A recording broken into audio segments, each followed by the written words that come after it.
Alhamdulillahi Rabbil Alameen. Wassalatu wassalamu ala khatamin nabiyyin wa ala alihi tayyibin wa ashabihi tahirin wal mu'minina wal muslimina kullihim ajma'in, amma ba'd. Qala Allah subhanahu wa ta'ala fil Qur'anil Kareem wal kalamil mubin. A'udhu billahi minash shaitanir rajim. Bismillahir rahmanir rahim. Lan yanala Allahu luhumuha wala dima'uha walakin yanaluhu at-taqwa minkum. Sadaqallahul azim. قال محمد رسول الله صلى الله عليه وسلم في حديثه الشريف: من وجد ساعة فلم يضحي فلا يقربن مصلانا. صدق رسول الله صلى الله عليه وسلم. எல்லா புகழும் அல்லவற்ற அருளாளன் நிகரற்ற அன்புடையவனுமாகிய அல்லாஹுக்கே உண்டாகட்டும்.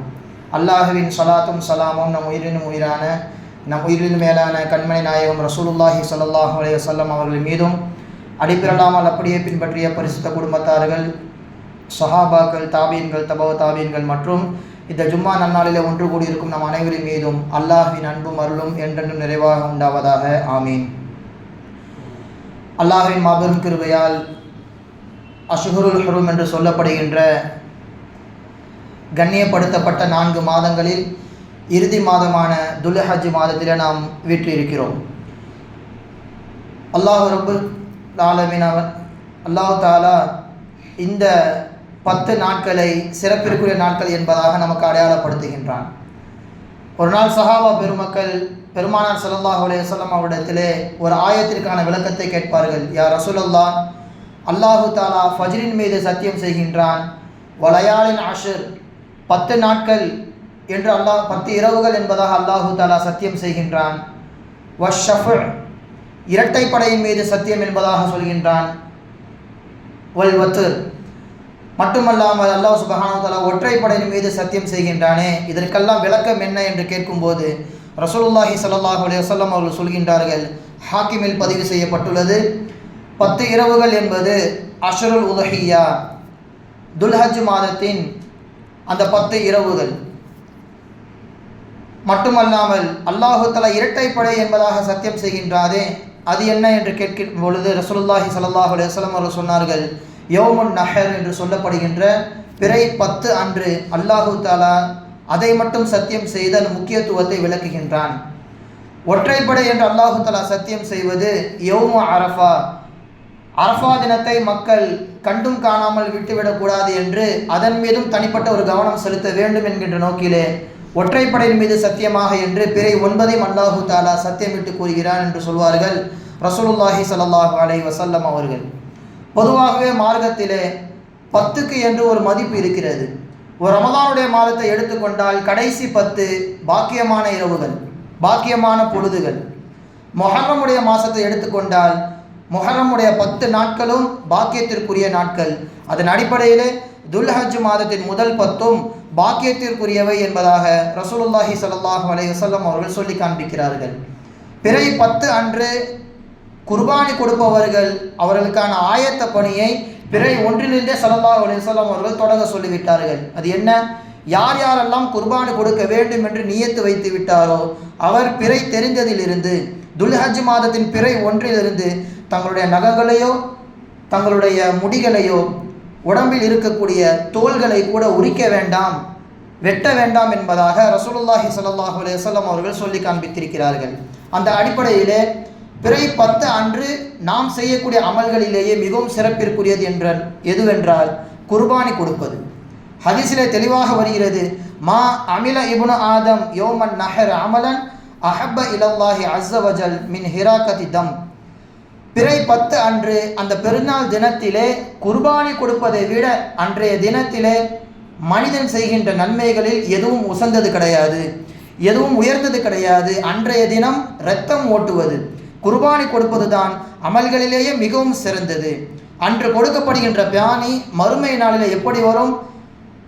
அந்த பிராணி கொம்புகளுடனும் காலில் உள்ள குழம்புகளுடனும் உடம்பில் உள்ள அந்த பருமனான தோலுடன் அந்த முடிகளோடு மறுமை நாளில் வரும். வந்ததற்கு பிறகு அல்லாஹ் சுப்ஹானஹு வ தஆலா அந்த ஆட்டின் எண்ணிக்கை அளவிற்கு அல்லாஹு தஆலா இவருக்கு கூலி வழங்குவான் என்பதாக ஹதீஸிலே பெருமானார் ஸல்லல்லாஹு அலைஹி வஸல்லம் அவர்கள் சொல்லி காண்பித்திருக்கிறார்கள். அதனால்தான் சஹாபா பெருமக்களிலே இப்னு அப்பாஸ் ரலியல்லாஹு தஆலா அன்ஹு அவர்கள் சொல்வார்கள், மா அன்ஃபக்துல் வரக் ஃபீ ஷைஇன் அஃலல மின் நஹீரதி ஃபீ யௌமின் ஈத். பெருநாள் அன்று, அந்த பிறை 10 அன்று நான் வெள்ளிக்காசுகளை தர்மம் செய்வதை விட அன்றைய தினம் குர்பானி கொடுப்பது எனக்கு மிகவும் உயர்ந்தது என்பதாக, மிகவும் சிறந்தது என்பதாக இப்னு அப்பாஸ் ரலியல்லாஹு தஆலா அன்ஹு அவர்கள் சொல்லி காண்பிக்கிறார்கள். கண்ணியத்திற்குரியவர்களே, குர்பானி கொடுப்பதற்கு வசதி உள்ளவர்கள் கட்டாயம் கொடுக்க வேண்டும். அப்படி ஒருவேளை வசதி இருந்தும் கொடுக்கவில்லையானால் அவருக்கான கடினமான வார்த்தையை ஸல்லல்லாஹு அலைஹி வஸல்லம் அவர்கள் சொல்கின்றார்கள், ஃபலா யகுருபன்ன முஸல்லானா. வசதி இருந்தும் குர்பானை கொடுப்பவர் தொழுகின்ற இடத்திற்கு கூட வர வேண்டாம், அவர் ஒதுங்கி விடட்டும் என்பதாக ஸல்லல்லாஹு அலைஹி வஸல்லம் அவர்கள் கண்டிக்கின்றார்கள். வசதி இருந்தும் கொடுப்பது கட்டாயம். வசதி இல்லாதவர் கொடுத்தால் அது ஆகச் சிறந்த மாபெரும் ஒரு உன்னத ஒரு நன்மை அல்லாஹ் சுப்ஹானஹு வ தஆலா அந்த நபருக்கு தருகின்றான். வரலாற்றிலே அஹ்மத் இப்னு இஸ்ஹாக் என்கின்ற ஒரு இறைநேசர், அவருடைய சமகாலத்தில் வாழ்ந்த ஒரு சகோதரர் கடுமையான பஞ்சத்தில் இருப்பவர், இருப்பினும் கூட நிறைய வருடந்தோறும் குர்பானிகளை கொடுப்பதில் அவர் முனைப்பு காட்டிக் கொண்டே இருந்தார். ஒரு நாள் அவருக்கு வஃபாத் வந்து விடுகிறது.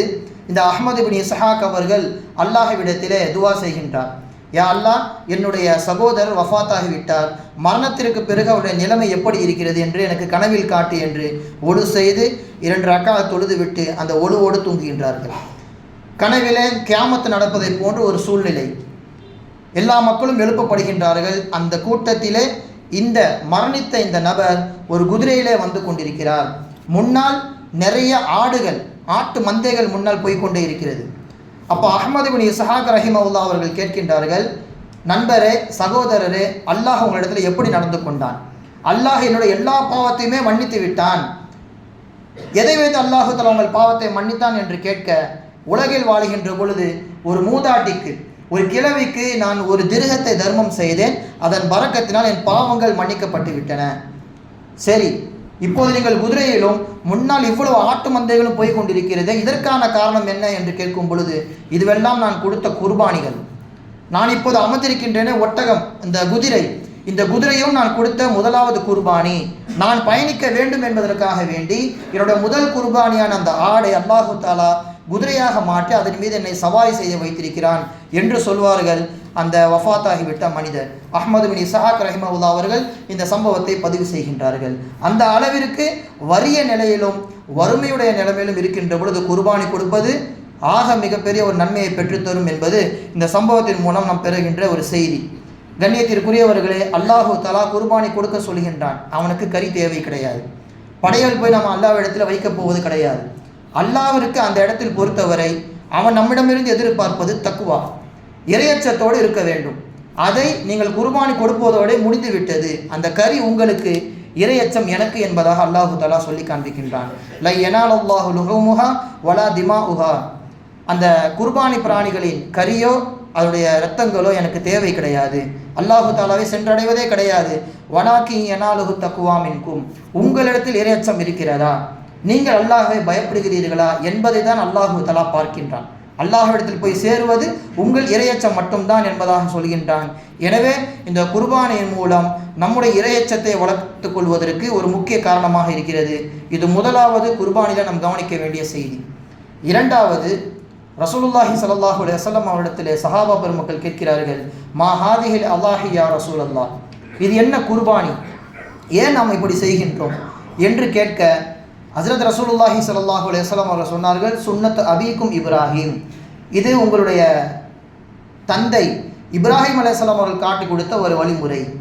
ஃபமாலனா யா ரசூலுல்லாஹ், இதன் மூலமாக எங்களுக்கு என்ன பலன், அவங்க செஞ்சதை நம்ம செய்கிறோம், எங்களுக்கு இதன் மூலமாக என்ன பலன் கிடைக்கும் என்று கேட்கும் பொழுது ரசூலுல்லாஹ் சொன்னார்கள், பிகுல்லி ஷஅரத்தின் ஹசனா, அந்த பிராணியின் உடம்பில் இருக்கின்ற ஒவ்வொரு ரோமத்தின் அளவிற்கு, முடியின் அளவிற்கு உங்களுக்கு நன்மைகள் எழுதப்படும் என்பதாக நபிகள் ஸல்லல்லாஹு அலைஹி வஸல்லம் அவர்கள் சொல்லி காண்பித்தார்கள். இதுவெல்லாம் குர்பானி சம்பந்தப்பட்ட சிறப்புகள் மற்றும் நன்மைகள். இப்போது குர்பானி விஷயத்திலே நாம் தெரிந்து கொள்ள வேண்டிய முக்கியமான சட்டங்கள் இருக்கிறது. கண்ணியத்திற்குரியவர்களே, குர்பானி பிராணிகள் என்று ஆடு, மாடு, ஒட்டகம் இஸ்லாம் வரைமுறைப்படுத்தி வைத்திருக்கிறது. அதில் மிகவும் சிறந்தது என்று நாம் எடுத்துக்கொண்டால் ஆடுதான். அளவிலே மிக சிறியதாக இருந்தாலும் மாட்டை விடவும் ஆட்டை முற்படுத்துவது தான் மிகவும் சிறந்தது. ஒட்டகத்தை காட்டிலும் ஆடுதான் மிகவும் சிறந்தது. காரணம், ஹஸ்ரத் இப்ராஹிம் அலைஹிஸ்ஸலாம் அவருடைய மகன் இஸ்மாயில் அலைஹிஸ்ஸலாம் அவர்கள் அறுபடுகின்ற பொழுது அல்லாஹு தஆலா சுவனத்திலிருந்து கொடுத்த ஒரு பிராணி என்னவென்றால் ஆடுதான். வஃபதைனாஹு பிذبحின் அதீம், நாம் அவருக்கு ஒரு மகத்தான ஒரு வழிப்பிராணியை கொடுத்தோம் என்பதாக அல்லாஹு தஆலா சொல்லி காண்பிக்கின்றான். எனவே ஆடுதான் மிகவும் சிறந்தது என்பதாக நாம் தஃசீர்களிலும் பார்க்கின்றோம், இந்த நிகழ்வின் மூலமாக பார்க்கின்றோம். இப்னு அப்பாஸ் ரலியல்லாஹு தஆலா அன்ஹு அவர்கள் சொல்கின்றார்கள், சுவனத்திலிருந்து கொண்டு வரப்பட்ட ஆடு அது புதிதாக படைக்கப்பட்டது கிடையாது. முன்னால் ஹஸ்ரத் ஆதம் அலைஹிஸ்ஸலாம் அவருடைய மகனார் ஹாபில் காபில் அவர்கள் தங்களுடைய படையலை கொண்டு சென்று வைக்கின்ற பொழுது ஆரம்ப காலத்திலே அல்லாஹ் அதை எப்படி கபூல் செய்வான் என்றால், நெருப்பு வானத்திலிருந்து வரும், யாருடைய குர்பானி ஏற்றுக்கொள்ளப்பட்டதோ அதை நெருப்பு எடுத்துக்கொண்டு சென்றுவிடும். அப்படி காபில் அவர்கள் தங்களுடைய விவசாயம் சம்பந்தப்பட்ட பயிர்கள் இதையெல்லாம் வைக்க, ஹாபில் அவர்கள் ஆடு மேய்க்கக்கூடியவர், அதை அறுத்து அவர்கள் படையலாக வைக்கின்றார்கள். வானத்திலிருந்து நெருப்பு வருகிறது, அந்த கரியை தூக்கி கொண்டு சென்று விடுகிறது. அந்த கரியை தான் அல்லாஹு தாலா மீண்டும் அதற்கு ஆடு உருவம் கொடுத்து சுவனத்திலே அதை அல்லாஹு தாலா மேய விடுகின்றான். ஹுவல் கபுஷுல்லதி துகர்ரிபு பிஹி ஹாபில், ஹாபில் அவர்கள் அல்லாஹு தாலாவிடத்தில் படையல் வைத்தார்களே அப்படிப்பட்ட ஆடு தான் இப்போது இஸ்மாயில் அலைஹிஸ்ஸலாம் அவர்களுக்கு பதிலாக கொடுக்கப்பட்டிருக்கிறது. வகான ஃபில் ஜன்னதி யர்ஆ ஹத்தா ஃபதல்லாஹு பி இஸ்மாயில், அன்று அல்லாஹு தாலா நெருப்பின் மூலமாக அதை தூக்கி கொண்டு சென்றானே, அது அன்றிலிருந்து இஸ்மாயில் அலைஹிஸ்ஸலாம் அவர்கள் காலம் வரைக்கும் சுவனத்திலே மேய்ந்து கொண்டிருந்தது என்பதாக இப்னு அப்பாஸ் ரலியல்லாஹு தஆலா அன்ஹு அவர்கள் விளக்கம் தருகின்றார்கள். எனவே பிராணிகளில் மிகவும் சிறந்தது ஆடு. அந்த ஆட்டை மிகச்சரியாக அந்த 10வது நாள் அன்று மட்டும் வாங்காமல் ஒரு மாதத்திற்கு முன்பாகவோ பல நாட்களுக்கு முன்பாகவோ வாங்கி அதோடு நாம் ஒன்றிணைந்து விட வேண்டும். அதன் மீது பாசம் வர வேண்டும். நாம் போடுகின்ற தீனியின் மூலமாக அது கொழுக்க வேண்டும். அதன் மீது பாசம் வைத்திருக்கின்ற பொழுது பிரிய மனது இல்லாமல் அறுக்க வேண்டும். இதுதான் குர்பானுடைய முக்கியமான தாத்பரியம். இஸ்மாயில் அலைஹிஸ்ஸலாம் அவர்கள் மீது பாசம் இருந்தபோதும் அறுக்க முற்பட்டார்கள் ஹஸ்ரத் இப்ராஹிம் அலைஹிஸ்ஸலாம். அங்கே மகனுக்கு பதில் ஆட்டை கொடுத்தார்கள், சந்தோஷப்பட்டார்கள். இப்போது நமக்கு அந்த சட்டம் இல்லை, ஆடு மட்டும் கொடுத்தால் போதும். குறைஞ்சபட்சம் அந்த ஆடின் மீது பரிவு வந்து பிறகு அதை அறுப்பதற்காக வேண்டி நாம் முனைய வேண்டும் என்பதையும் மார்க்க அறிஞர்கள் நமக்கு விளக்கம் தருகின்றார்கள். அல்லாஹ் சுப்ஹானஹு தஆலா குர்ஆனில் எங்கே எல்லாம் ஹஜ் சம்பந்தப்பட்ட இந்த துல்ஹஜ் சம்பந்தப்பட்ட எல்லா விஷயங்கள் வருகின்றதோ அங்கே எல்லாம் அல்லாஹு தஆலா ஷஆயிர் என்கின்ற ஒரு வார்த்தையை பயன்படுத்துவான். அது ஒரு அடையாள சின்னம். காபாவாக இருந்தாலும் சரி, ஹஜ்ருல் அஸ்வதாக இருந்தாலும் சரி, ஜம்சம் நீராக இருந்தாலும் சரி, இதுவெல்லாம் அல்லாஹ்வுடைய ஷஆயிருல்லாஹ், அல்லாஹ்வுடைய அடையாள சின்னங்கள். அதை கண்ணியப்படுத்த வேண்டும். உமை யுஅல்லிம் ஷஆயிரல்லாஹி ஃபஇன்னஹா மின் தக்வல் குலூப், இந்த அல்லாஹ்வுடைய சின்னங்களை எல்லாம் கண்ணியப்படுத்துவது தக்வாவிற்கு சரிசமமானது. அவர் உள்ளத்திலே தக்வா இருக்கிறது என்று பொருள் என்பதாக அல்லாஹு தஆலா சொல்கின்றான். இந்த வசனத்திற்கு விளக்கம் அளிக்கையில் ஆடும் அல்லாஹ்வுடைய அடையாள சின்னங்களில் ஒன்று. அதை எப்படி நீங்கள் கண்ணியப்படுத்த வேண்டும்? தலீமுஹா இஸ்திஸ்மானுஹா, அதை வாங்கி அதை கொழுக்க வைத்து பிறகு நீங்கள் அதை அறுக்க வேண்டும். வ இஸ்திஹ்சானுஹா, நல்ல முறையில் அதை வளர்க்க வேண்டும். இதுதான் நீங்கள் ஆட்டிற்கு கொடுக்கின்ற கண்ணியம். அந்த கண்ணியத்தை நீங்கள் ஆட்டிற்கு கொடுக்கும் பொழுது அல்லாஹ்வின் அடையாள சின்னத்திற்கு கண்ணியம் கொடுத்ததற்கு சமமாக நன்மைகள் கிடைக்கும் என்பதாக இப்னு அப்பாஸ் ரலியல்லாஹு தஆலா அன்ஹு அவர்கள் குர்துபி தஃப்சீரிலே சொல்லி காண்பிக்கிறார்கள். மட்டுமல்லாமல் சஹல் இப்னு அப்துல்லா சஹல் ரலியல்லாஹு அன்ஹு அவர்கள் சொல்கின்றார்கள், குன்னானு சம்மினுல் உலஹியத பில் மதீனா, ஆடை மதீனாவில் நாங்கள் வாங்கி அதை கொழுக்க வைப்போம். பருமனாகின்ற வரைக்கும் அதற்கு நாங்கள் தீனிகள் போடுவோம். வகானல் முஸ்லிமூன் யுசம்மினூன், மற்ற முஸ்லீம்களும் அதே போன்ற ஆட்டை வாங்கி அதை கொழுக்க வைப்பார்கள் என்பதாக சஹல் ரலியல்லாஹு தஆலா அன்ஹு அவர்கள் சொல்லி காண்பிக்கிறார்கள். எனவே ஆட்டை வாங்குவது சிறந்தது.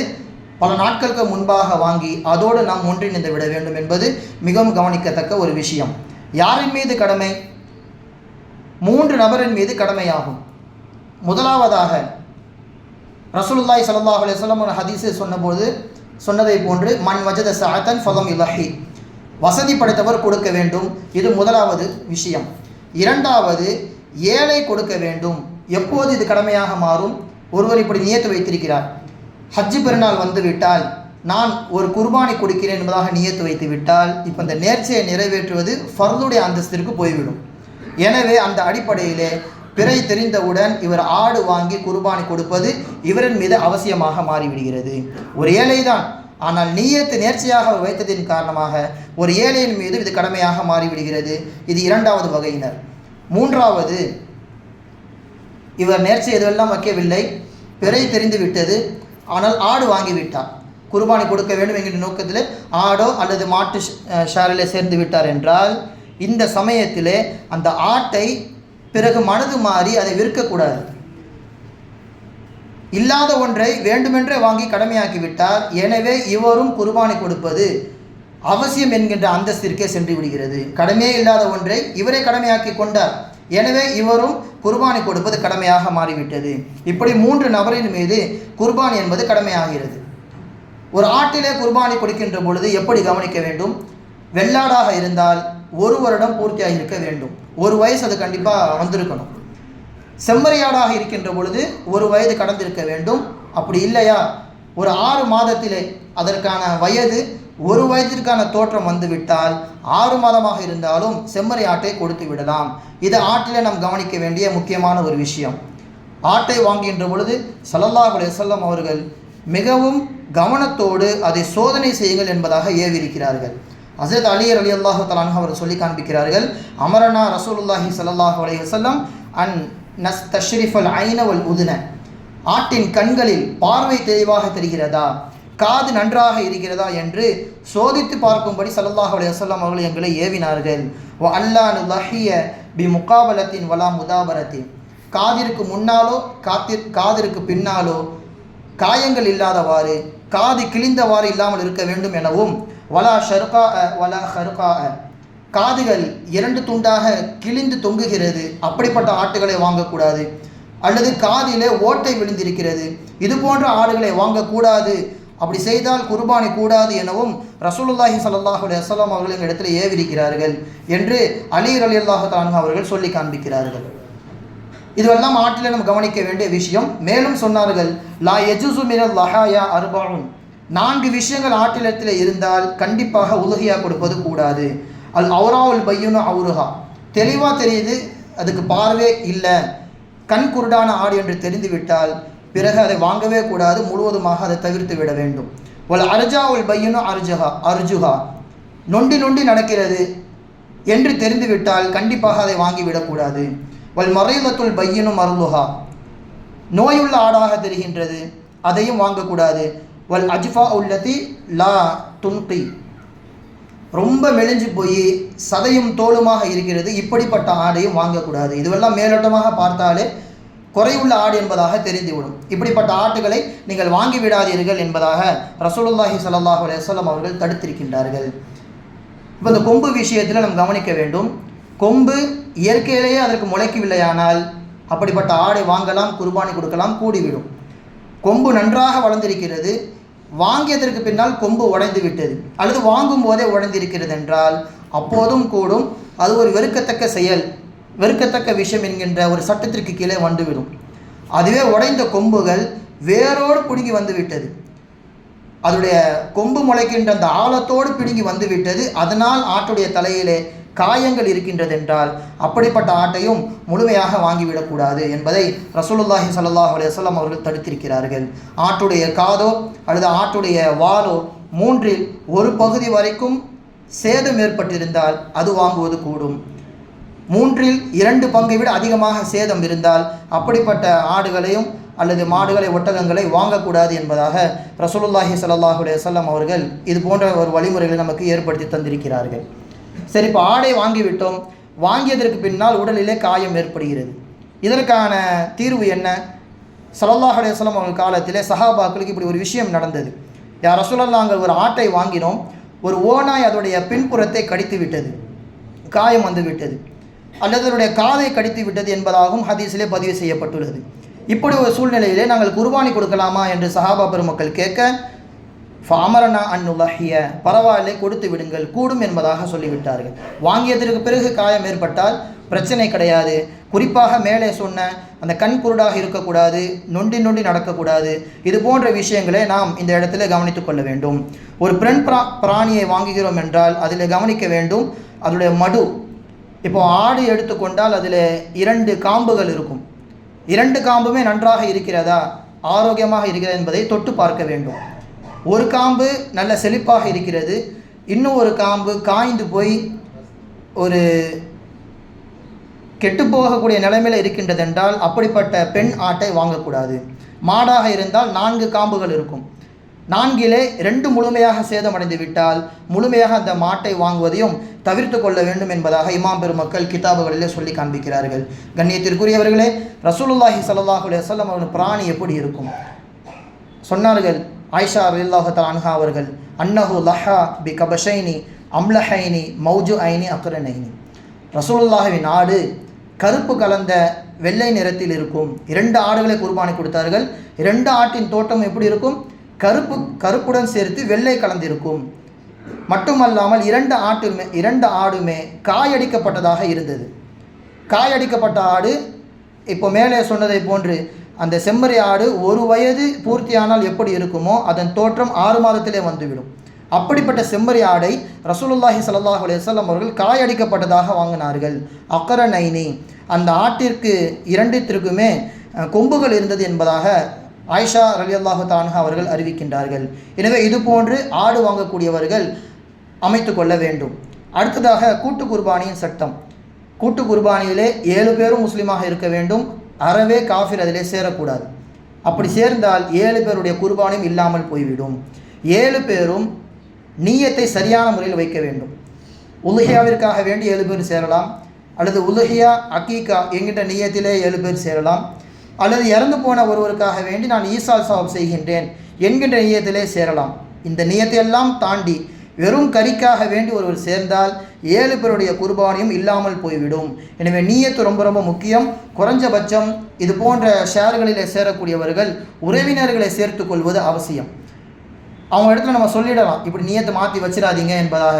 நாம் பொதுவாக போய் சேருகின்ற பொழுது ஏதேனும் தவறாக நீயத்தை வைத்து விட்டால் அது முழுமையாக இல்லாமல் போய்விடும். எனவே கண்ணியத்திற்குரியவர்களே, இது போன்ற விஷயத்தை நாம் கவனிக்க வேண்டும். இந்த உலுஹியாவிலிருந்து நாம் செய்யக்கூடாத சில விஷயங்கள், தோள்களை விற்கக்கூடாது, அல்லது வெட்டக்கூடிய அந்த ஜஸ்ஸார் என்று சொல்லப்படுகின்ற அந்த கூலி ஆளுக்கு இதிலிருந்து பொருட்களை எடுத்து கொடுக்கக்கூடாது. உதாரணமாக வெட்டுற செலவு உரிக்கிற செலவு போக ஒரு 1000 ரூபா அவருக்கு கொடுக்கணும் அப்படின்னா தலையை வச்சுக்கோங்க, 4 காலை வச்சுக்கோங்க, கூலியோடு இதை கழிச்சிருங்க என்பதாக சொல்லக்கூடாது. தனியாக அவருக்கு காசாக கொடுத்து விட வேண்டும். உலுஹியாவை ஒருபோதும் வியாபார பொருளாக நாம் விற்றுவிடக்கூடாது. மன்பா ஜில்த உலுஹியத்திஹி ஃபலா உலுஹியத லஹு, ஒருபோதும் அதிலிருந்து நீங்கள் உலுஹியாவை வியாபார பொருளாக கொடுத்து விடாதீர்கள். அமர்னே அல்லாஹ் உஅதியல் ஜஸ்ஸார மின்ஹா ஷைஅன், கூலியாக இதிலிருந்து ஒருபோதும் எதுவும் கொடுத்து விடக்கூடாது என்பதாக ரசூலுல்லாஹி ஸல்லல்லாஹு அலைஹி வஸல்லம் அவர்கள் எங்களுக்கு ஏவினார்கள் என்று சஹாபா பெருமக்கள் சொல்லி காண்பிக்கிறார்கள். அந்த அடிப்படையிலே குர்பானி கொடுக்கக்கூடியவர்கள் இது போன்ற விஷயங்களை கவனத்தில் வைத்துக் கொள்ளுங்கள். எல்லாம் அல்லாஹ் சுப்ஹானஹு வ தஆலா இன்றைய வருடம் யார் யாரெல்லாம் ஹஜ்ஜுக்கு சென்றிருக்கிறார்களோ அவருடைய எல்லா விதமான கிரியைகளையும் ஏற்றுக்கொள்வானாக. யார் யாரெல்லாம் இங்கே குர்பானி கொடுக்கின்றார்களோ அவர்களுடைய எல்லா விதமான அமல்களும் அல்லாஹ் தஆலா ஏற்றுக்கொள்வானாக. வ ஆகிரு தஅவானா அல்ஹம்துலில்லாஹி ரப்பில் ஆலமீன். அஸ்ஸலாமு அலைக்கும் வரஹ்மத்துல்லாஹி வபரகாத்துஹு.